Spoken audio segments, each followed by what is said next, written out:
Eu assumi uma posição de liderança muitos anos atrás, numa empresa que eu trabalhei, e até ali eu tinha um hábito, às vezes, de deixava a desejar com o cliente fazia uma reclamação, e eu, líder da empresa que eu trabalhava, eu ia explicar para ele por que a gente não entregou no prazo e tal.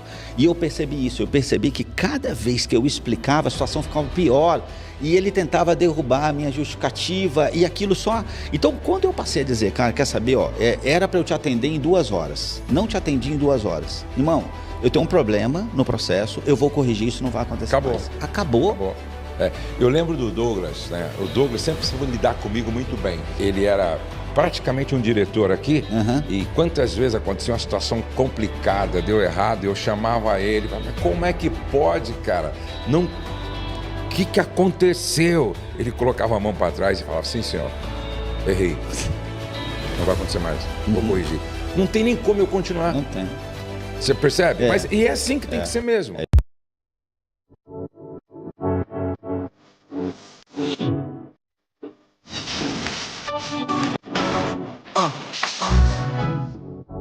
Que bom ter você aqui mais uma vez. E olha, compartilhe com o máximo de pessoas que você puder o link desse vídeo, porque vai abençoar muita gente. Já dá o seu like aqui. Se você não se inscreveu ainda no meu canal, já se inscreva. Ativa o sininho para receber sempre a notificação, a informação de que tem mais um vídeo novo aqui no nosso canal. Bom, hoje eu quero que você fique até o final, porque nós vamos responder algumas perguntas que não é comum, certo, serem respondidas no dia a dia. Eu vou falar sobre finanças hoje, tá? Quem é que não precisa de educação financeira? Quem é que não precisa de instrução financeira? E você não pode perder por nada. Vamos então para o nosso bate-papo de hoje. Eu estou recebendo aqui o meu amigo Rezende, mais uma vez. Obrigado, Rezende, por ter vindo. Pastor, é uma honra sempre, é uma honra. Eu falo que não é um convite, é uma convocação. Então, conte comigo e que a gente possa responder e ajudar nessa questão, nesse assunto tão importante, como o senhor já falou, que é finanças, e quem não precisa aprender mais sobre finanças. Rezende, existe... essa é uma dor, na verdade. Essa é uma dor de boa parte dos casais. Você acha que as dificuldades na área financeira, por causa da falta de uma boa gestão, compromete o casamento em si? Não tenho dúvida, viu, pastor? Existem estudos que mostram, né? Finanças é uma das 3 principais causas de divórcio no Brasil, e existe uma outra pesquisa que diz que os casais, 33% dos casais discutem pelo menos uma vez na semana por uma questão financeira. E tudo aquilo que pode separar um casal e evitar que eles tenham uma boa convivência, e finanças, sem dúvida, é uma das principais causas aí de desavenças. Jesus contou uma parábola que nos ensina grandes lições, né? Que está aqui, Mateus capítulo 25, que é a parábola dos talentos. Então, na parábola ele disse que aquele senhor deu para um servo 5 talentos, para o outro servo 2 talentos, e para um outro servo 1 talento. E o texto diz que ele deu uma quantidade relativa à capacidade de cada um, não é? E aí, o que recebeu 5 talentos fez com que dobrasse, fez 10. O que recebeu 2 dobrou, fez 4. E o que recebeu 1 não fez com que aquele 1 se multiplicasse. Então, olha o texto que interessante, verso 24. Chegando por fim o que tinha recebido 1 talento, disse: sabendo que o Senhor é um homem severo, que colhe aonde não plantou e ajunta onde não espalhou, fiquei com medo e escondi o seu talento na terra. Aqui está o que é seu. Mas o Senhor respondeu: servo mau e preguiçoso, você sabia que eu colho onde não plantei e ajunto onde não espalhei? Então devia ter entregado o meu dinheiro aos banqueiros, e eu, ao voltar, receberia com juros o que é meu. É interessante que a parábola diz que os 2 foram prudentes, estratégicos, foram inteligentes em lidar com o dinheiro, mas esse outro aqui preferiu entregar o que recebeu sem juro, sem aumentar, sem fazer crescer, e aí ele começa dando uma desculpa, né? É isso mesmo, desculpas. E aí tem aqueles que dizem quem é bom em dar desculpa não é bom em mais nada, Exatamente, né? E esses dois, você vê que não é só uma questão deles trazerem juros, algum ganho, eles dobraram o valor. Dobraram o valor. E o outro, o que Jesus diz ele devia no mínimo ter crescido de juros, ou seja, no mínimo deveria ter aplicado, né? Exatamente. Então, a nossa responsabilidade daquilo que a gente recebe, a gente sempre precisa fazer crescer. Alguns de nós, e como o senhor falou, eu acho que isso responde muitas coisas. Para um, ele deu 5, para outro ele deu 2, para outro deu 1. Ou seja, não deu de forma igual para todos, dada a capacidade de cada um de fazer. Agora, se aquele recebeu 1, é porque ele tinha capacidade para dobrar ou, no mínimo, entregar com algum... Exatamente. É porque se ele não tivesse nenhuma capacidade, habilidade, ele não teria recebido, né? Isso mesmo. O Senhor entregou para ele isso. Vamos deixar esse livro aqui, ó. Não é? Daqui a pouco a gente vai falar dele. Então, veja só, ele ganhou 1 porque o Senhor entendeu que era a sua capacidade suficiente para administrar e fazer crescer. Não é?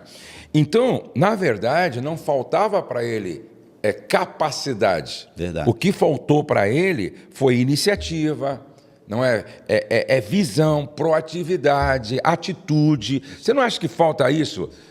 E preferiu se esconder atrás de uma desculpa.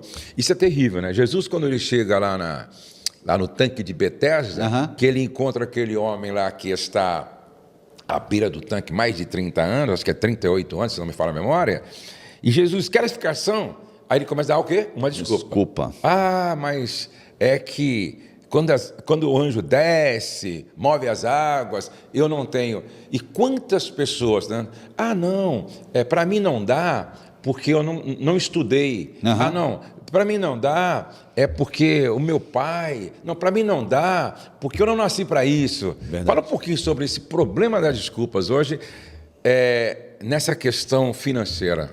Isso é muito forte, pastor, e de fato, assim, a maioria das pessoas, elas são presas por algo que é invisível, de verdade, ela vai contando para ela uma crença, vai alimentando uma crença de que não pode, e aí o que prende essa pessoa é algo que não é real, mas é uma visão. Parece quando nós somos criança e o pai e a mãe dizem, não vai ali que tem bicho-papão, né?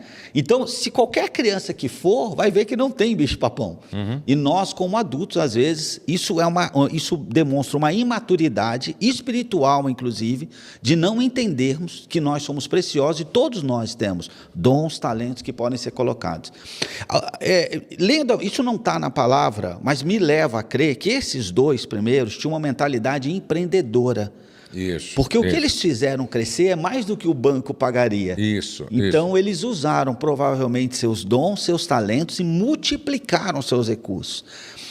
Quando Jesus ele diz ali, né, servo preguiçoso, ele diz, no mínimo, se você não ia aplicar seus dons e talentos, que colocasse na mão de quem sabe, do banqueiro, que te pagaria uma parte menor, mas te faria multiplicar, né, o recurso. E é possível para todos. E aqui, antes de nós entrarmos aqui no ar, eu disse... no ar não, na gravação, antes de nós começarmos a gravar, eu disse, olha, tem 3 palavras aqui que deveriam nos fazer pensar: desculpa, medo e preguiça. O medo, sempre que eu autografo um livro e eu tenho tempo, eu coloco uma frase: sucesso é para quem não tem medo de assumir o risco do fracasso. Meu Deus. Entendeu? Olha só, quando Abrão saiu de Ur dos Caldeus, certo? Para obedecer uma palavra de Deus, ele correu risco. Com certeza. Por quê? Primeiro, Deus não falou para ele para onde ele ia. Disse, vai para uma terra que eu te mostrarei.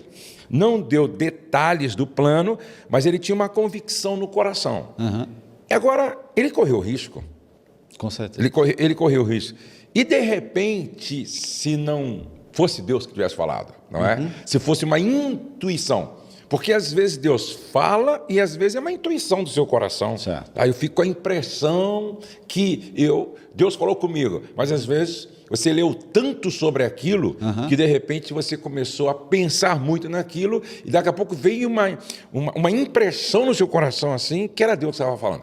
Então ele correu isso. Ou seja, não tem como a gente empreender sem correr risco, né? É isso mesmo, não tem como. Na verdade, viver é correr risco, né? O tempo todo. Porque a gente sai de casa de manhã, o tempo todo a gente precisa correr risco. É lógico que a gente precisa ter o mínimo de preparo. Aí, no caso, Abrão tinha tanta intimidade que tocou no coração dele uma convicção de que aquilo era que vinha do Senhor. Então, nós precisamos ter um mínimo de preparo, né? Eu costumo dizer. Então, você vai empreender, vai ler sobre o assunto, vai se preparar, é importante que a gente tenha. Mas sempre sabendo. E assim, uma coisa que eu costumo dizer, pastor, é assim, você falou de fracasso. As pessoas que têm mais sucesso são as que mais fracassaram. E muitas pessoas não têm essa noção. Mas quem mais errou foi quem mais tentou. Aí, às vezes, você vê só o cara lá no pódio, no lugar mais alto, com a medalha de ouro no peito, e aí, no caso do mundo dos negócios, financeiro, você vê o cara na vitória, mas esse cara errou muito. E todos os erros ajudaram ele a chegar naquela vitória, né? Se ele teve humildade para aprender e corrigir rota. Dificilmente você vai achar alguém que a história é uma linha, você partiu daqui e foi para o sucesso. É muito difícil. Todos nós. A gente já conversou sobre isso, já me falou de alguns erros, por exemplo, que cometeu, e para estar onde está hoje é porque cometeu alguns erros, não tem como. E aí, então, quem tem medo de se arriscar não vai chegar a lugar nenhum. Não. Eu até acho que o medo, todos nós temos, é que a gente precisa agir apesar do medo, né? Isso me lembra a vida como um parque de diversões, que você fala, eu tenho medo daquele brinquedo, mas vou com medo mesmo, né?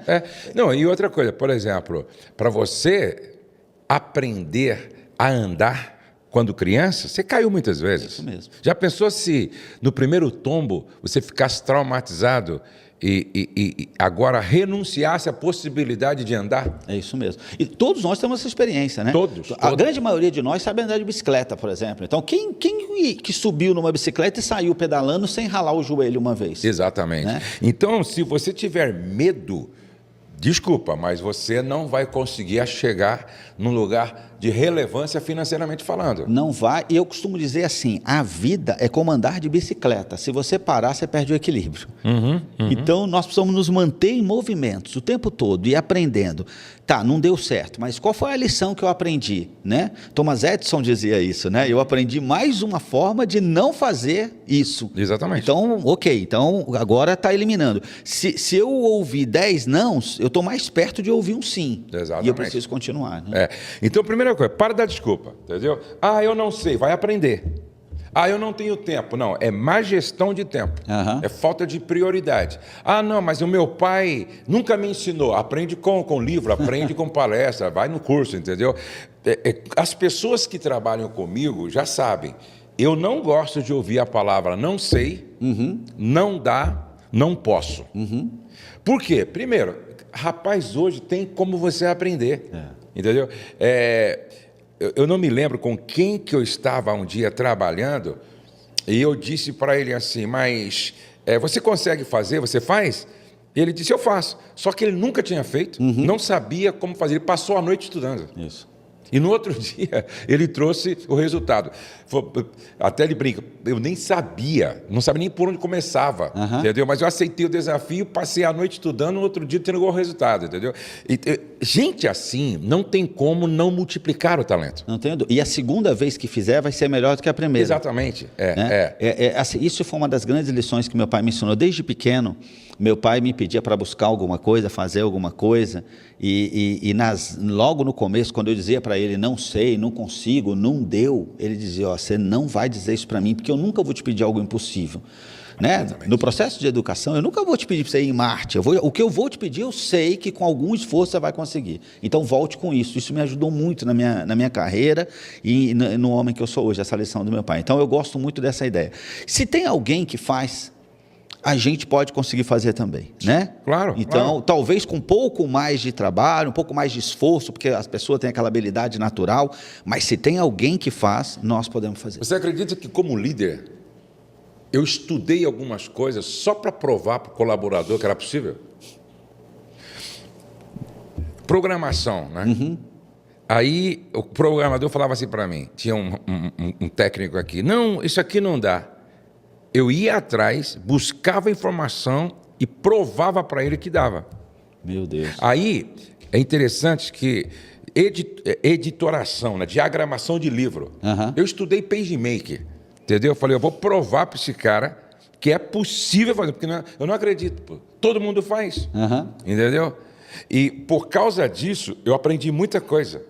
Entendeu? Aprendi muita coisa só para provar que é possível. Então, eu assim, não gosto de trabalhar com gente que na primeira diz não dá. Tá certo. Na primeira diz não sei. Na primeira diz não consigo. Então, você me dá 2 horas, eu te trago uma resposta. Você me dá 4 horas, eu te trago uma resposta. Entendeu? Então, eu penso que estas pessoas que se escondem atrás de desculpas não vão vencer na vida, não vão romper na vida. Uma outra questão aqui, que nós colocamos aqui, é o medo, né? É o medo. Então, é o que você falou. Todos nós temos medo. Coragem não é ausência de medo, é superação do medo. É isso aí. Agora, eu preciso entender que o medo faz parte, não é, da nossa defesa, ou seja, é um mecanismo de defesa, quando ele não me paralisa. É isso aí. Ele é até saudável desde que ele não nos paralise. Exatamente. Aumenta a prudência. Então, assim, vai falar em público, não está acostumado, medo. Esse medo tem o potencial de te fazer estudar, fazer ver outras pessoas que fazem isso e têm bom resultado. Isso. Mas se ele te impede de agir, esse medo não é saudável. Esse é doentio, esse é um medo... Por outro lado, se você não tem esse medo nenhum, a chance de você não fazer o melhor é muito grande, porque Exatamente. Aí você vai para esse desafio sem se preparar para ele também. Né? E aí, o texto, nessa versão aqui, deixa eu até dar uma olhadinha aqui, versão é essa. Gostei aqui, muito dessa versão. Porque essa versão, essa Bíblia aqui é a Nova Almeida atualizada. É interessante, Nova Almeida atualizada. E aí ele diz aqui, ó, servo mau e preguiçoso. Então nós temos aqui a desculpa, que você precisa parar de dar desculpa. Você acredita que um dia eu cheguei para um colaborador e ele ia me dar mais uma desculpa, né? E é um líder. Eu falei, ó, se for para você me dar desculpa, a conversa encerra aqui. Eu não quero explicação. Entendeu? É terrível, porque se você deixa um camarada toda vez que vem falar com você, porque tem pessoas que eles se tornaram peritos em desculpa. Eles constroem assim, entendeu? Aí você fala, meu Deus... Dá mais trabalho, às vezes, pensar na desculpa do que fazer o que era para fazer. Exatamente. Se ele parasse para elaborar o que era para ser feito, parou para elaborar a desculpa, ele estaria melhor. E a questão aqui agora, aí tem a desculpa, tem o medo, e aqui...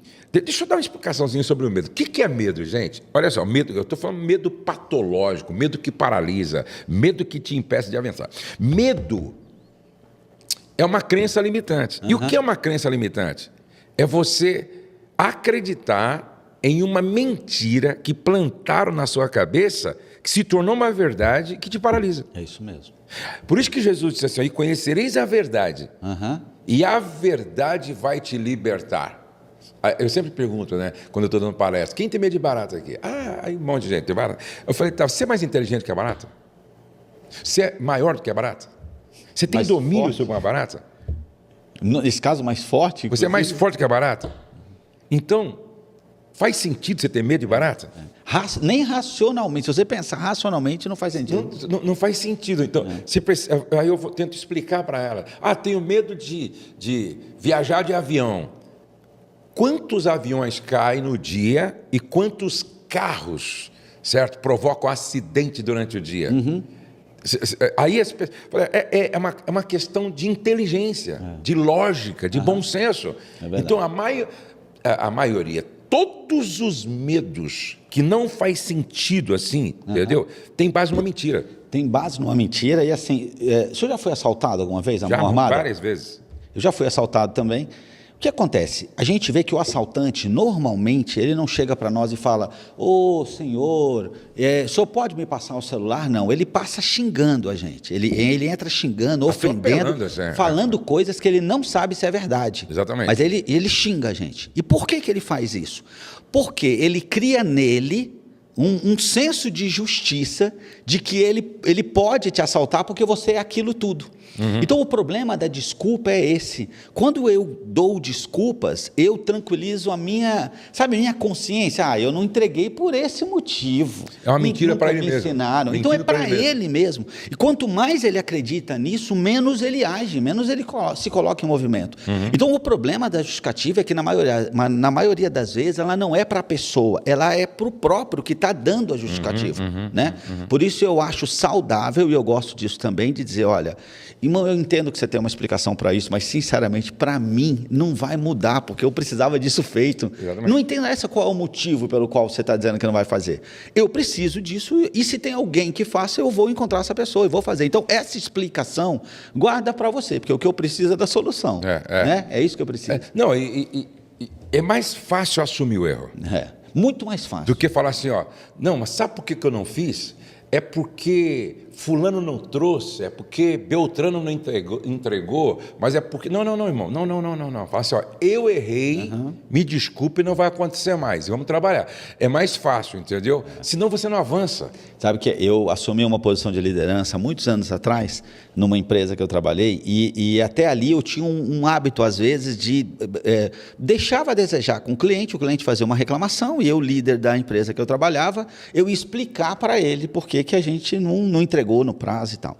E eu percebi isso, eu percebi que cada vez que eu explicava, a situação ficava pior, e ele tentava derrubar a minha justificativa, e aquilo só... Então, quando eu passei a dizer: cara, quer saber, era para eu te atender em 2 horas, não te atendi em 2 horas. Irmão, eu tenho um problema no processo, eu vou corrigir, isso não vai acontecer mais. Acabou.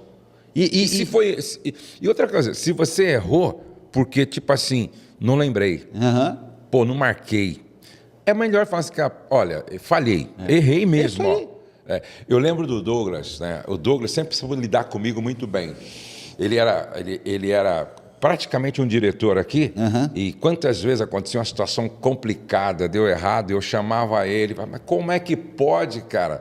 O que aconteceu? Ele colocava a mão para trás e falava: sim, senhor, errei. Não vai acontecer mais, vou corrigir. Não tem nem como eu continuar. Não tem. Você percebe? E é assim que tem que ser mesmo. É isso mesmo. Porque se vem dar uma explicação, uma justificativa, isso tira o pior do... Né? Só Jesus, legal. Então nós temos aqui a desculpa, que nós já temos que resolver isso, o medo, que temos que resolver isso, e aí tem a preguiça. Eu até queria... Uma vez eu ouvi dizer, até quero saber o que o senhor pensa sobre isso, que esse medo que paralisa... Alguém disse uma vez, eu ouvi, aquilo mexeu muito comigo, que, como o senhor falou, medo e coragem, eles podem andar juntos, eles não são antônimos, né? Então, você pode ter medo e ter coragem. Mas essa pessoa dizia o seguinte: esse medo que paralisa, na verdade, é falta de amor. O antônimo do medo que paralisa é falta de amor. E aí você tem amor para com Deus, você tem amor para com o próximo e amor para consigo mesmo. Entendeu? Isso. Por isso que a Bíblia diz que o amor lança fora todo medo. Entendeu? Porque quem ama vai defender ainda que o medo queira impedir, né? É isso mesmo. Então o medo não paralisa porque tem onde tem esse amor. Exatamente. E aí tem a preguiça. E aqui é outro problema sério, né? Nós estamos vivendo uma geração muito preguiçosa hoje. Né? Uma geração que vê obstáculo, dificuldade, problema em tudo. Perfeito. E não avança, não progride, não prospera. As pessoas às vezes perguntam para mim assim: Josué, qual é o segredo do seu sucesso financeiro? Eu sempre digo: olha, eu venci a preguiça com trabalho, porque eu tinha uma visão de futuro. E eu venho insistindo muito nisso. A minha visão de futuro determina meu estilo de vida no presente. A minha visão de futuro determina como eu lido com o dinheiro no presente.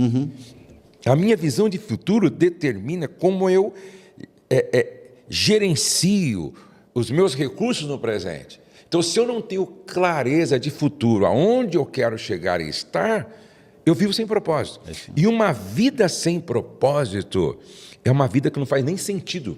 É isso. Porque não tem propósito. É isso. Entendeu? Você concorda com isso? Concordo muito, concordo muito. E eu acho que assim, essa preguiça, a gente está falando também de uma questão da gente entender que nós não podemos fazer aquilo que a gente quer, só o que a gente quer. Nós precisamos fazer o que precisa ser feito. Isso, para mim, é um sinal de maturidade. Inclusive, até eu ouvi o Baquiantes falando agora, você parece com ele, né? Já tiraram até fotografia com o resenha, pensando que era o Baquiantes. É isso mesmo. Então, eu até ouvi o Baquiantes falando o seguinte, que meninos fazem o que querem. Homens, eles fazem o que é preciso ser feito. É isso. Gostei disso. É isso mesmo. Eu tenho dito isso também. Para mim, isso é muito forte. Sabe? Essa é uma grande diferença. O que você está falando nessa geração de hoje, a gente tem uma geração que às vezes diz, não, eu não leio. Por quê? Porque eu não gosto. Não faço. Por quê? Porque eu não gosto. Até jejum, pastor. Por que você não faz jejum? Não, porque eu sinto fome, eu não gosto. Não, mas esse é o objetivo, né? Então, algo que nós precisamos entender, isso para mim é uma questão de maturidade, é que nós precisamos fazer o que tem que ser feito. Esse preguiçoso, para mim, é aquele que ele faz aquilo que é automático, aquilo que ele quer, aquilo que ele gosta. Então, nós precisamos confrontar a nossa vontade e saber que os nossos melhores resultados estão fora dessa zona, daquilo que para nós é muito confortável. Agora, a preguiça impede, muitas vezes, a gente de dar espaço. Por isso que a gente precisa entender essa preguiça que diz aí, né? E aí, nós lembramos da zona de conforto. Isso. Né? Por exemplo, vamos voltar para Abrão. Deus disse assim, Abrão, sai da tua terra, da casa dos seus pais, do meio da sua parentela, e vai para uma terra que eu te mostrarei. Deus estava chamando Abrão para deixar a zona de conforto. Por quê? Sua terra, a casa dos seus pais, do meio da sua parentela. Isso é zona de conforto. Total. Minha terra, minha cultura, minha língua, meus negócios, meu empreendimento, meus pais, meus parentes. Como assim? É que nem o cara que é convidado para trabalhar numa multinacional e vai morar em Nova York, certo? Vai gerenciar um projeto, vai ter probabilidades de crescer ele, a família toda. Seria um salto na vida dele, mas ele diz, não, eu não vou. Sabe por quê? Eu não vou deixar minha terra, não vou deixar meus pais, não vou deixar minha parentela. Você percebe? Então, eu gosto dessa comida, eu gosto desse clima. Essa zona de conforto tem impedido líderes, pais, mães, de crescerem financeiramente. Esses dias, isso aqui serve para os pastores, né? Uma jovem senhora, muito disposta, proativa, chegou no pastor líder e falou assim, pastor, deixa eu trabalhar com os adolescentes da igreja, deixa eu fazer alguns movimentos com os adolescentes da igreja e tal, eu quero liderar. Não, filho, não mexe nisso não, isso dá muito trabalho. Não mexe nisso não, isso dá um trabalho. Gente, isso é diabólico, pô. Preguiça é coisa do diabo, rapaz. Não é possível. É verdade. Não é? E a gente vê isso a gente vê no mundo dos negócios, por exemplo, né? Empresas que tinham praticamente 100% do mercado e desapareceram, por quê? Porque estão numa zona de conforto, né? Tem uma inovação aqui, agora tem câmera digital, agora, não mexe com isso, nós já temos 98% do mercado, não vamos mexer com isso não. E aí a inovação veio e atropelou esses caras. Tem uma plataforma para você assistir vídeo, agora, não, nós somos a maior locadora do mundo, não precisa, não mexe com isso, como é que nós vamos... E aí, assim, foram atropelados. Grandes empresas mundiais, com 98% do mercado, te passaram por isso. Imagina uma pessoa, né? O Mário Sérgio Cortella, um grande filósofo, ele diz que um leão satisfeito, ele dorme. E um leão dormindo é perigoso, não é? Ele corre sérios riscos quando um leão satisfeito dorme. Eu sempre digo o seguinte, agradecido sempre, satisfeito nunca. Eu preciso ser agradecido sempre. Agora, satisfeito, acomodado e conformado, nunca. Esse é o grande problema. Não, eu já tenho uma casinha, eu já tenho um carrinho, eu já tenho assim uma aposentadoria para daqui a 3 anos. Não mexe. Gente, isso é uma visão muito pequena. É porque... E isso está na palavra também, né? Exatamente. Exatamente. Então, quando a Bíblia diz, não vos conformeis, mas transformai-vos pela renovação da vossa mente. Então, não reclame quando você, então, ter que trabalhar para quem pensa de uma forma mais expandida. É isso. Concorda comigo? É isso mesmo, que fica tirando da zona do conforto, vamos acelerando. Há um tempo atrás eu ouvi uma história de um navio que eles pescavam salmão e traziam, mas parte desses peixes, do salmão, chegavam mortos ao cais. E eles colocavam em tanque e o salmão chegava morto, não chegava fresco, não chegava vivo. E aí eles tiveram a ideia de colocar um pequeno cação dentro do tanque, um pequeno cação. Aí alguns acharam que era uma loucura, mas eles passaram a perceber que todos os salmões chegavam vivos no porto, porque o cação botava eles para correr o tempo inteiro, o salmão, e assim, eles tinham que se movimentar, então chegavam no porto vivo, né? Então assim, a história é boa, né? Dessa coisa de não deixar se conformar, né? E um cação não consegue comer mais do que um salmão, na verdade. Ainda que a gente pega um salmão, mas os outros vai ter a correria. A correria. Então, muitas vezes é necessário a gente sair da zona de conforto. Eu me lembro que eu dei uma palestra e eu bati muito forte, né, nesse ponto de deixar a zona de conforto. Muitas vezes é necessário deixar sua terra, muitas vezes é necessário deixar a casa dos pais ou a proximidade dos pais, muitas vezes é preciso deixar os parentes, certo? E ir para uma terra que o Senhor está dando uma direção. Verdade. E eu me lembro que eu bati forte, né? E a gente tem que sair desse estado de segurança que nos impede de avançar, de crescer, de ver outras possibilidades. Aí, um irmão estava me ouvindo e falou: espera aí, isso faz sentido para a minha vida. Eu tenho potencial, eu sou um técnico, conheço demais e eu estou confortável na empresa que não paga o que vale o meu trabalho. Ele falou: eu vou romper com isso. Ele falou: comecei a mandar alguns currículos. E pelo meu nível de conhecimento técnico, de repente, 5 empresas me chamaram. Né? Me chamaram e aí, tipo assim, ele abriu mão de, 5, 10 anos de indenização, pediu a conta e foi para essa empresa. Só que ele já foi para a empresa com todo um planejamento de carreira, de promoção, só que quando ele ficou nessa empresa, acho que 1 ano, 1 ano e meio, uma outra empresa comprou o passe dele. Meu Deus. Contratou ele, pagou para ele o que ele tinha perdido, acho que de indenização lá, pagou para ele e tal, fez um plano também de crescimento dentro daquela empresa, com viagem para o exterior, para passar um tempo só aperfeiçoando inglês e tal. Só sei que hoje esse camarada, quando ele me encontrou, falou: pastor, saí da empresa, já cresci, já comprei o apartamento dos meus sonhos. Ele falou: por causa daquela palavra que o senhor bagunçou com a minha cabeça. Meu Deus. Olha que coisa linda. É lindo. Entendeu? Então, se você, às vezes, não romper com essa forma de pensar, não mexe com isso, não trabalho. Cara, dá trabalho mesmo, entendeu? Essa história, quando o pessoal começou a fazer lançamentos de curso, eles pregavam uma mensagem mentirosa. Né? Tipo, não, agora você lança um curso, olha aqui, estou fazendo aqui 1 milhão em uma semana e você pode ficar tranquilo, trabalhar na praia. Não. Lançamento dá trabalho, muito trabalho. Você trabalha na praia, você trabalha em casa, você trabalha no escritório, você trabalha de madrugada, você trabalha. Não existe como você avançar, crescer, prosperar, conquistar sem muito trabalho. É isso mesmo. E assim, sabe o que você estava falando? E eu estava lembrando de situações. A zona de conforto, ela não necessariamente é um lugar onde a pessoa está relaxado.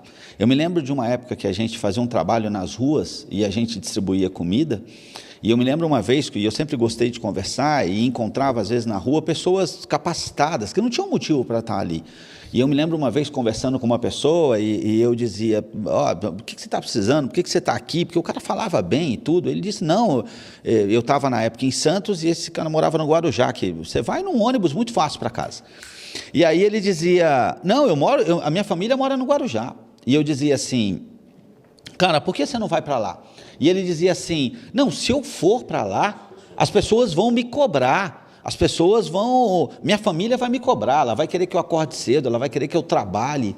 Então, é muito importante que a gente entenda isso. Às vezes, a zona de conforto não é necessariamente um lugar que você fala, estou bem. Porque às vezes o cara está num trabalho, num emprego, onde não está dando para ele se manter, só que como ele não dá esse passo que o senhor contou a história, de mandar currículo, de trabalhar numa outra empresa, às vezes você está numa região do país onde a sua profissão não é muito valorizada, mas tem uma outra região do país que estão precisando da sua formação, da sua especialização. Aí você fala, pô, mas eu vou mudar lá para o norte, eu vou mudar... Então é uma opção sua, que você está ali passando. Então, nem sempre a zona de conforto, porque tem gente que diz, conforto, você não sabe o que eu estou vivendo, eu estou num aperto. Mas pode estar numa zona de conforto. Exatamente. Mesmo passando dificuldade. Mesmo passando dificuldade. Agora, eu quero falar com você aqui, vamos tentar elucidar, esclarecer algumas dúvidas. Josué, como eu economizo hoje para que amanhã eu possa ter liberdade financeira, segurança financeira, ou básico, uma casa para morar, uma casa para morar. Muitas vezes eu pergunto assim para alguns que trabalham comigo, você está guardando dinheiro? Pelo menos R$100 por mês? Porque todo projeto grande começa com o primeiro passo. É isso mesmo. Com uma atitude, às vezes, que hoje, aos olhos de muitos, pode parecer pequena, mas é um exercício. É isso mesmo. Né? Disciplina, de economia. Então, eu quero colocar aqui alguns princípios básicos da economia doméstica, e eu sempre digo que quando você for comprar, porque o grande segredo é saber comprar, né? Quando você for comprar, seja para a empresa, seja para a igreja, seja para a sua casa, seja aonde for e para o que for, quando você for comprar, você tem que fazer 5 perguntas. Eu sempre digo, o que comprar, por que comprar, quando comprar, onde comprar, como comprar. Qual a importância dessas perguntas aí? Não, assim, é fantástico porque a maioria das pessoas que a gente vai ajudar, que estão passando uma dificuldade, é porque elas compraram algo, ou que não precisavam, ou que não era o momento, ou não podiam. Então, por falta de perguntas como essa, assim, eu de fato preciso disso? Esse é o melhor lugar para comprar? Né? Eu estou fazendo a melhor negociação? Esse porquê comprar, ele é importante, porque... Rapaz, quantas vezes a gente compra sem precisar, né? Então, compra sem precisar e muitas vezes para alimentar uma questão emocional, né? Exato. Então, eu já tenho 5 pares de tênis, eu estou no momento onde eu não posso ter o sexto, mas para resolver uma questão emocional, e às vezes a gente se engana. Então, eu falei, eu preciso, aí eu respondo, eu preciso. Não precisa. Não precisa. Né? Não aí precisa. Você tem que fazer uma outra pergunta. É necessidade? É isso aí. É desejo ou é um problema emocional, né? É isso mesmo. O desejo, eu preciso entender se eu posso, e se eu não posso, qual é o esforço que eu estou disposto a fazer para poder satisfazer o desejo, né? E eu sempre digo, né, Rezende, olha, por exemplo, eu quero comprar minha casa, minha primeira casa, eu quero comprar, tá? Bom, essa minha visão de futuro vai dizer para mim, em 100%, quantos por cento eu devo comprar por necessidade e quantos por cento por desejo. Eu, por exemplo, quando tinha esse objetivo, era 0 de compra por desejo.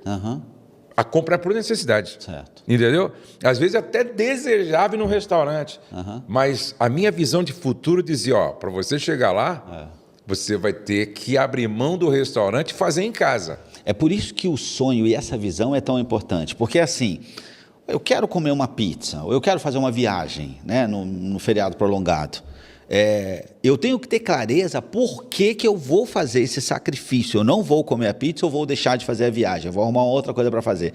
Porque a minha visão de futuro, a minha casa, que eu já posso ter ela desenhada, foto da casa que eu quero construir, o projeto, eu olho para aquilo e falo, cara, vale a pena deixar de comer essa pizza hoje. Vale a pena deixar. Por quê? Porque o que eu vou construir é muito maior.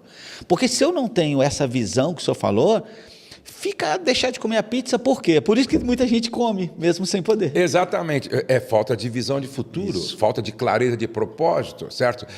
Gente, é sempre uma pergunta. Como você quer que amanhã seja? Então você tem que começar a trabalhar no hoje. É isso. Essa visão de futuro que eu falo, por exemplo, se você fizesse um planejamento para daqui a 45 dias passar 30 dias na Europa. O que você começaria a fazer a partir de hoje? Entendeu? É isso. Você começaria a fazer muitas coisas hoje que quem definiu e determinou foi o que vai acontecer daqui a 45 dias. Então, por isso que eu falo, quem vive sem propósito, quem vive sem intencionalidade, é porque não tem visão de futuro. É isso mesmo. Qualquer lugar que chegar tá bom, se der Deus e tal, você não vai chegar a lugar nenhum. Você vai ser sempre um médio, um medíocre, sempre vivendo à margem daquilo que você poderia estar vivendo. Por isso aqui é muito importante. Então, por exemplo, por que comprar? Eu me lembro, eu conto sempre essa experiência. Eu estava construindo a minha casa e nem sei se era a casa, eu estava comprando uma casa.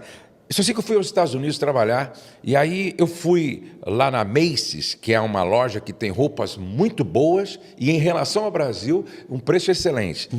Aí eu encontrei um blazer, e aquele blazer, cara, assim, caiu bem para mim. Eu não sei se era Laurie Half, eu não sei se era Hugo Boss, o que era. Só sei que caiu muito bem para mim, e custava tipo assim, $140. Aqui no Brasil eram uns 3, 4 mil reais. Mas lá, $140. Não chegava a R$800, de repente.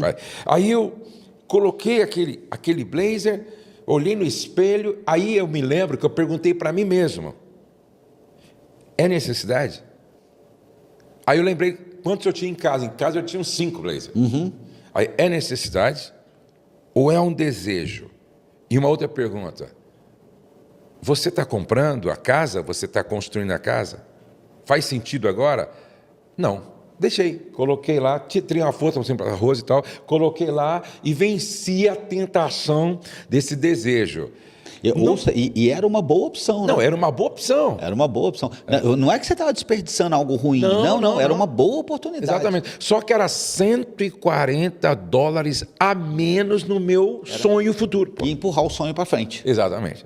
E aí é uma escolha, não vou empurrar. Então essa pergunta assim, por que comprar é fundamental, né? É fundamental e assim, nós sempre temos ou um prazer primeiro, e depois nós teremos uma dor, e o que vem depois normalmente é muito maior, ou nós faremos um sacrifício primeiro para ter depois um prazer, e esse prazer vai ser muito maior, né? Exatamente. Então, nós precisamos escolher a ordem. A maioria das pessoas com problema financeiro é porque elas estão escolhendo quase sempre o prazer primeiro. Então, é a pizza primeiro, é o comprar primeiro, é aquela questão que dá aquela de dopamina, você comprei o blazer. Aí depois você fala, cara, agora eu vou atrasar meu projeto, sei lá, uma semana, um mês, um ano, não sei, mas eu vou atrasar por causa disso. Algumas pessoas vão atrasando tanto essa visão, quando tem, que chega uma hora que desiste da visão. Exatamente. Né? Por falta de prioridade nas opções, nas escolhas. Eu lembro de pessoas que foram aos Estados Unidos e elas foram com um objetivo. Eu não estou vindo passear, eu estou vindo trabalhar e estou vindo para ganhar dinheiro e não para gastar o dinheiro. Então essas pessoas se privaram de várias coisas, né? Entendeu? O pessoal vivia saindo e tal, ela ia para casa, comia lá o seu lanche e pegava todo o dinheiro que ganhou na semana e guardava. De novo, aí passou um ano. Só que essas pessoas disseram, olha, 3 anos... É 3 anos de sacrifício. Para atingir esse objetivo aqui. O que acontece? Depois de 3 anos, naquela época, isso falando assim, tinha uns 20 anos atrás, naquela época, 3 anos trabalhando como essas pessoas trabalham, tal, tinha, vamos supor lá, $30 mil, que aqui no Brasil dava para comprar a casinha dele, de repente, ou começar um negócio. Eles pegavam o avião, voltava já com um plano já tinha estabelecido. Hoje, no Brasil, tem caras como esse que são dono de rede de padaria, outro é dono de rede de supermercado, o outro é dono de rede de sei do quê. Por quê? Pô, eles tinham uma visão de futuro, sabiam por que estavam lá e sofreram aquela dor do presente. Fizeram aquele sacrifício que gera dor. Porque não tem como. É isso aí. Eu sempre digo assim... Nós não temos uma opção. Ou a dor vem antes ou ela vai vir depois. Exatamente. Eles escolheram vir antes. Exato. O prazer é muito maior depois. Agora, quando você se submete a essa dor da disciplina, amanhã você vai ter o que muitos não têm. Agora, isso não serve para todo mundo, pastor, mas eu já conheci pessoas também que pensaram o seguinte: fazia sentido para eles, na história deles, Sim. tá? Na sua não fazia, mas para eles, por exemplo. Ele vai lá, ele acha esse blazer por 700. A primeira coisa que ele pensa é o seguinte: cara, vou comprar o blazer, no Brasil é R$3.000, aqui eu vou gastar R$800 na conversão, vou comprar. Ou ele pode escolher, não vou comprar. Ou ele pode dizer, quer saber? Eu vou levar esse blazer, faz sentido para mim, levar o blazer e vender no Brasil por R$2.000. É isso aí. Ou seja, eu vou trazer o meu objetivo para frente com essa viagem, né? Exatamente. Então, para algumas pessoas, isso ainda pode fazer sentido, que é a história da multiplicação do recurso. Exatamente. Ele multiplicou o recurso. Exatamente, né? exatamente. E aí tem uma outra pergunta aqui. Beleza, então eu preciso comprar, né? Eu preciso comprar.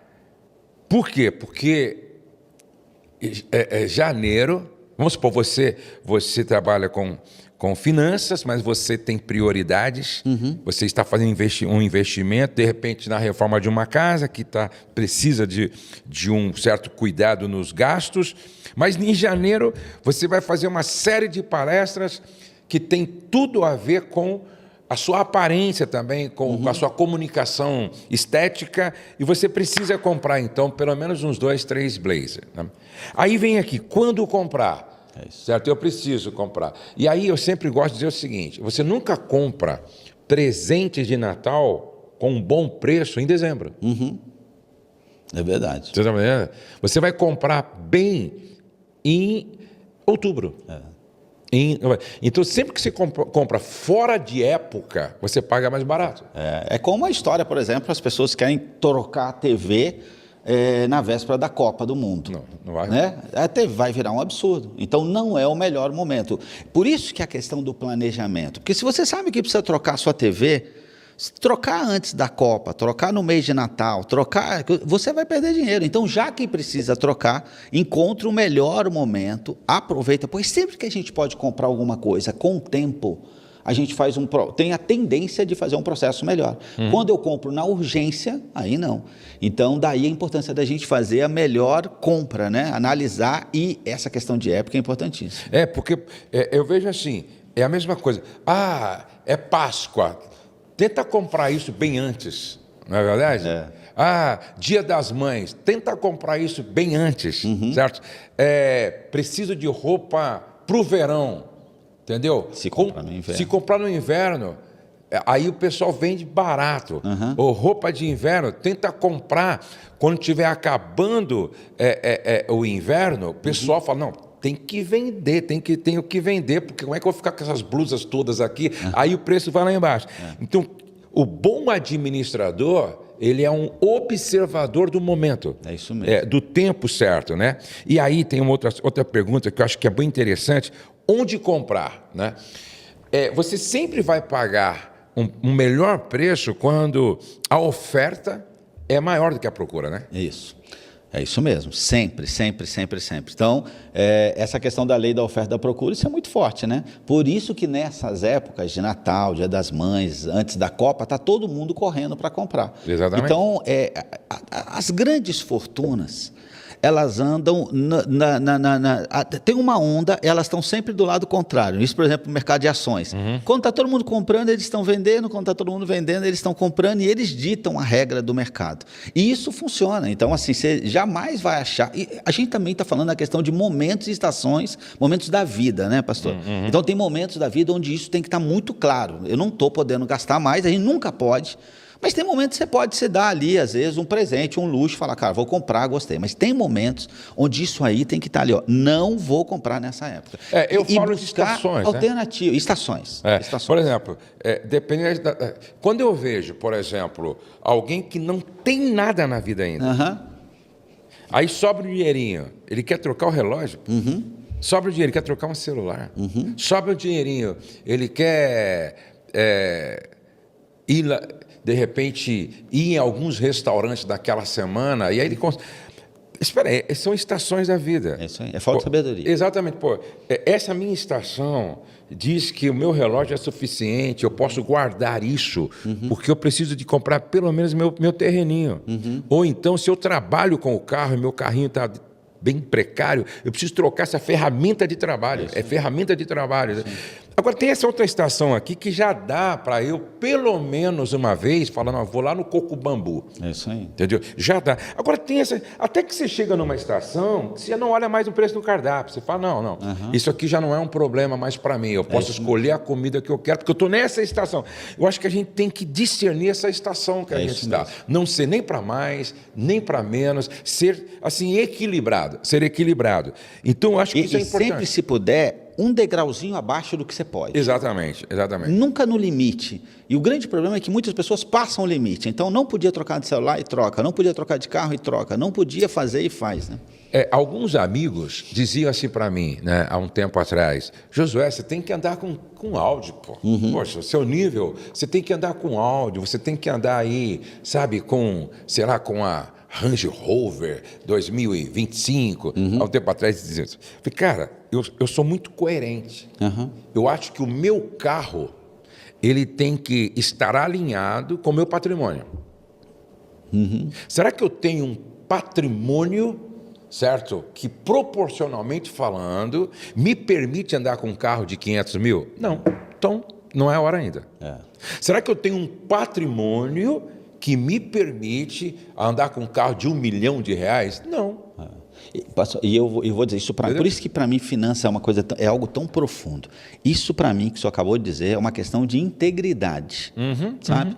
Porque assim, ó, existem algumas pessoas que estão preocupadas mais em mostrar do que de fato em construir o que nós precisamos construir. Exatamente. Então, é claro que, como o senhor falou, eu vou fazer uma determinada palestra sobre determinado assunto para determinado público, é coerente que eu esteja alinhado com a mensagem que eu vou colocar. Né? Porque senão, é claro, você vai falar de sucesso, mas você comunica insucesso... Isso mesmo. Não é coerente. Não é coerente. E é falta de integridade. Claro. Né? Como é que eu vou falar disso? Então, é preciso. Então, isso que o senhor falou para mim é muito importante. Nós vivemos uma época onde tem muitas pessoas com problemas porque elas estão mais preocupadas em mostrar do que de ser. Exatamente. De fato. Né? E às vezes elas comunicam algo que de fato não são. Exato. Então, eu acho que deve haver uma coerência, né? Tem que ter. Uma coerência. Então, eu vejo pessoas andando com um carro de R$600 mil, mas o patrimônio dela não é equivalente. Você está me entendendo? Eu já vi gente andando com um carro de R$600 mil e não tinha casa para morar.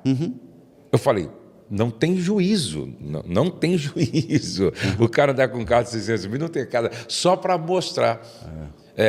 Eu disse algo lá na palestra, né, que nós precisamos ensinar para os nossos filhos 4 coisas, né? Fidelidade, generosidade, empreendedorismo, venda e educação financeira. Eu conheço pessoas que são fiéis e generosas, são empreendedoras, são vendedoras, só não tem educação financeira. Por isso, chegaram lá no topo, mas hoje estão pedindo emprestado aqui, ó, sem ter, às vezes, para pagar o aluguel. Verdade. No entanto, chegaram a ganhar, às vezes, milhões. Verdade. Mas por quê? Porque, olha, generosas, fiéis, certo? Empreendedoras, vendedoras, mas faltou boa gestão financeira, educação financeira. Então, quando comprar, onde comprar? Então, por exemplo, eu vou dar um conselho aqui às pessoas. Hoje nós temos a internet. Você compra o mesmo produto, com a mesma qualidade, e às vezes você economiza 30% só porque você procurou. E às vezes você comprou na mesma loja. Tem Exatamente. diferença de preço, comprar na loja física e comprar online, por exemplo. Online, exatamente. Então hoje, por exemplo, você tem sites, hoje você tem aplicativos. É interessante que passagem aérea tem hoje aplicativo que você paga lá 30, 40 reais por mês, e essa empresa do aplicativo vai mandando para você as passagens no melhor preço que você precisa.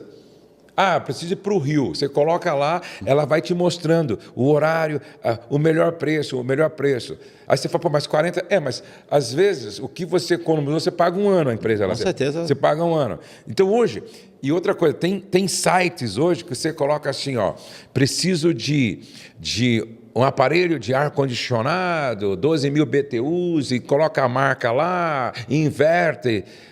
A própria internet te dá, às vezes, as 10 empresas que vende e qual é o valor que cada uma está oferecendo. É isso aí.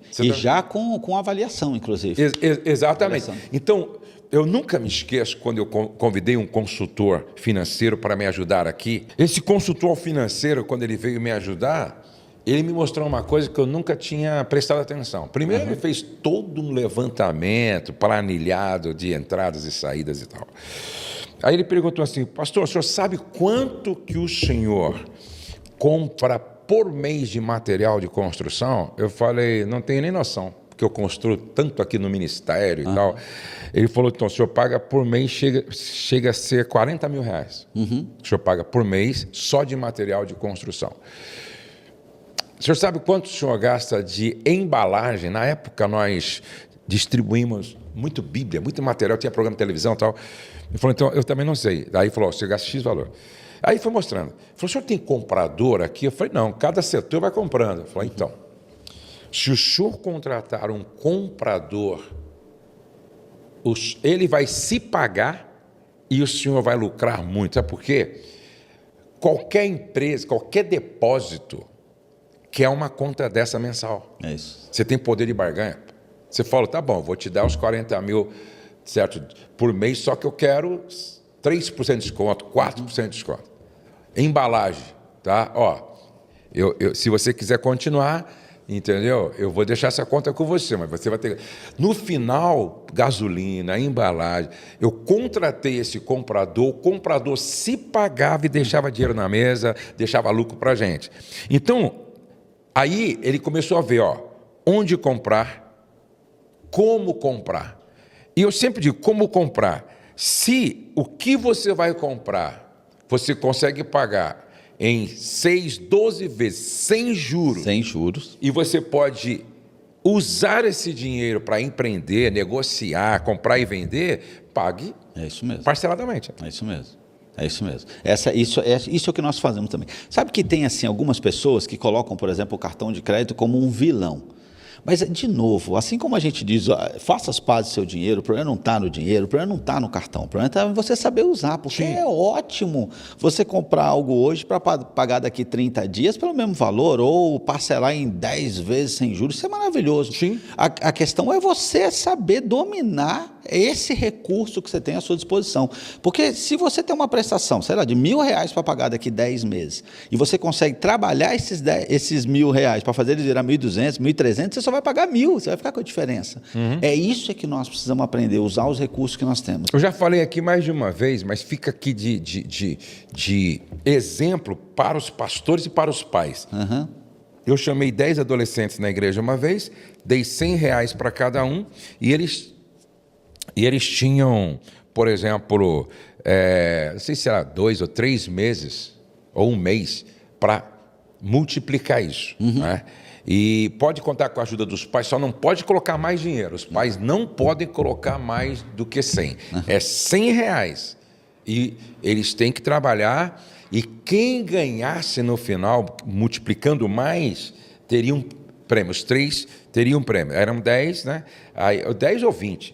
Aí eu dei R$100 para cada um, eu dei para eles, falei, vamos trabalhar. E toda semana eu dava uma aula de empreendedorismo. Contando experiências, sugerindo e tal, e ouvia os adolescentes. Teve uma adolescente que de 100, ela fez R$1.300. O outro de 100 fez R$1.000, outro de 100 fez R$800. Comprando doce vendendo, comprando chocolate vendendo, comprando sorvete vendendo. Só sei que e os pais, tinha alguns pais que já eram empreendedores, ajudava também os filhos a vender, a montar, a fazer o doce e tal. Isso é que eu acho que os pais precisam ensinar os filhos. É verdade. Entendeu? Pegar esse talento e multiplicar. Entendeu? Pegar esse talento e multiplicar. Agora, infelizmente, alguns pais, como eles não têm visão, eles acabam também desmotivando os filhos. Não, isso é difícil, isso é complicado. Né? Não. Na verdade, eles, já tentei. Na maioria das vezes, reforça ou passa para frente uma maldição, uma mensagem que recebeu.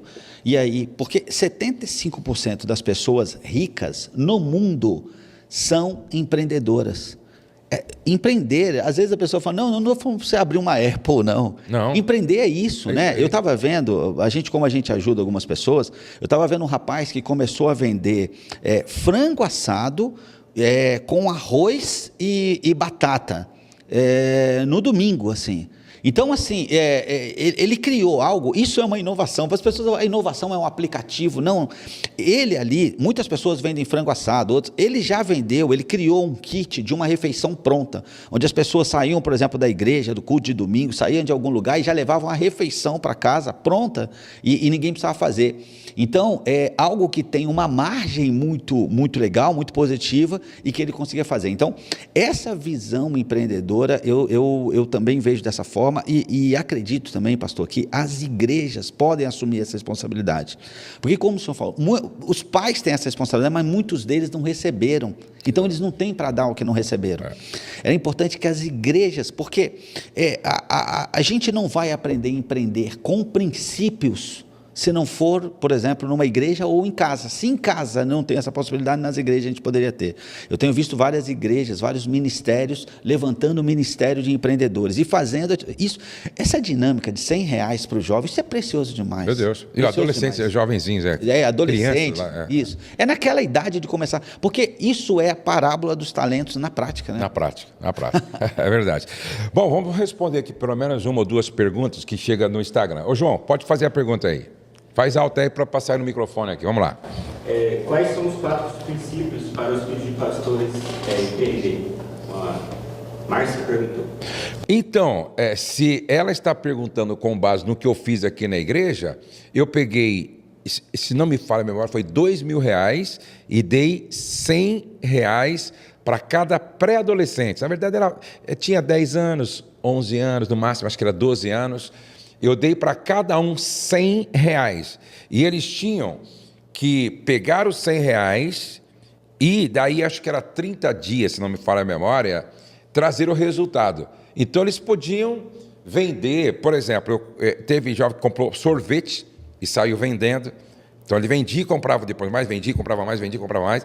Teve uma outra que acho que fez bombom, com a ajuda lá da mãe e tal, fizeram bombom.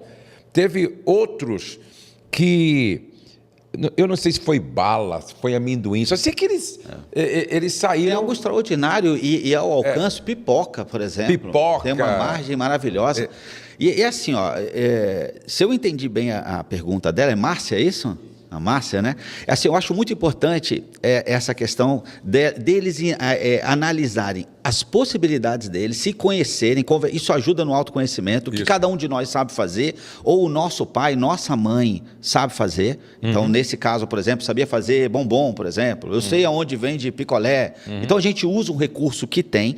A gente também precisa entender a nossa comunidade. Então, assim, vamos vender pipoca na porta da igreja quando acabar o culto. Isso ajuda, né, muito. Então, assim, precisa saber das possibilidades que tem. Isso é uma questão de empreendedorismo, que eu sei, que competência eu tenho. e conhecer também o ambiente e colocar em prática, né, pastor? E assim, pode dar certo, pode dar errado, Exatamente. mas precisa fazer. Tem que fazer, tem que fazer. E outra coisa, um vai conseguir 1.300, mas o outro vai conseguir R$200. O outro 150. Está valendo, gente. Tá valendo. Por quê? É a experiência, é a primeira tentativa. E de repente você fala, peraí, se eu fiz 150, já ganhei 50. Isso aqui já é um resultado maravilhoso. Não, eu consegui fazer 110, pô, já é 10, é melhor do que nada. É melhor do que o 100 que tinha antes. É melhor do que o 100 que tinha antes. Sabe, tem algumas E histórias... teve pessoas que entregaram 100 também. Tem algumas histórias, a gente conhece, essas histórias estão aí na internet. Esqueci o nome do rapaz, mas ele é um influenciador que começou vendendo água, se eu não me engano, no Rio de Janeiro. Isso, o Rick lá, né? Rick. E ele conta essa história. Ele começou com dinheiro emprestado, foi para a praia, se eu não me engano, vendeu 2 garrafas d'água, voltou, aí fez 4, aí foi, vendeu 8, aí tem uma hora que ele volta, devolve o dinheiro para quem emprestou e foi embora. Roberto, aí o Fábio, né? Flávio Augusto viu, entendeu? Deu um empurrãozinho nele, já com o talento que ele tinha, hoje ele é um cara milionário. E começou assim. E é isso. Outra pergunta, vamos lá. Meu esposo faz planos, tem sonhos, mas nunca realiza. O dinheiro dele some e nunca realizamos os nossos projetos. Meu dinheiro não rende e estamos pela graça. O que fazer? Então, o grande problema, né, o Rezende, você pode falar até melhor do que eu, existe o cara que planeja, mas não executa. Isso. E alguns tentam executar sem planejar. Isso. Então, eu acho que não adianta só planejar, você tem que executar. Agora, não adianta só você planejar e executar, você precisa ter autodisciplina, porque algumas pessoas também não têm autodisciplina e não têm constância. Verdade. Entendeu? Não são persistentes, né? Isso mesmo. É assim, algo que a gente costuma dizer, Márcia, não é isso? Para Márcia? Pati. Então eu quero dizer para ela e para os demais, nós temos no nosso cérebro, nós temos uma questão cognitiva, racional, e aqui nós aprendemos o que fazer. Então você pode fazer um curso, você pode fazer um plano, você pode, o que fazer. Agora, o que faz de fato nós agirmos não é a cognição, não é o cérebro racional, é o emocional. Então, pessoas que normalmente planejam e não agem, ou agem, mas param na primeira vez que tem um desafio, na segunda, na terceira, em algum momento eles param e desistem, a questão aqui é emocional, e é onde nós encontramos a maioria dos problemas. Por isso, até no livro a gente fala disso. Finanças tem 3 dimensões. Tem uma dimensão natural, que é essa de planejar, de ir, de correr atrás, de aprender, de quanto você ganha. Tem uma dimensão natural e ela precisa ser considerada. Só que tem uma dimensão emocional, que fala sobre isso, de você colocar em prática, fala sobre você não parar no primeiro fracasso, de você, né, ter casca grossa ali para continuar, porque você tem uma visão, você sabe onde vai chegar e você sabe que são degraus, você tem desafios que são degraus. E aí a gente vai para uma outra dimensão que a gente fala da questão espiritual, que é a questão de princípios. O pastor estava falando, por exemplo, de integridade. Então, assim, é muito importante que a gente possa viver princípios e entenda qual é o papel do recurso financeiro na nossa vida e no nosso propósito de vida. Né? Aqui está o livro do Rezende, não é? Faça as pazes com o dinheiro. Né? Faça as pazes com o dinheiro. O prefácio do pastor José Gonçalves. Eu fiz um prefácio aqui. Esse livro aqui tem sido uma bênção. Mergulho profundo, identificando e transformando as raízes financeiras, do cativeiro à terra prometida, uma jornada de maturidade e crescimento, uma jornada de maturidade e crescimento 3, não é?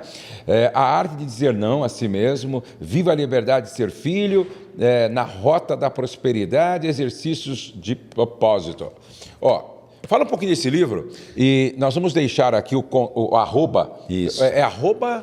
Arroba Rezende N Oficial. Já coloca aí N na descrição Oficial. e tal, como é que eles fazem para adquirir o livro? Aí na bio mesmo do Instagram você pode adquirir, você tem lá a possibilidade de adquirir.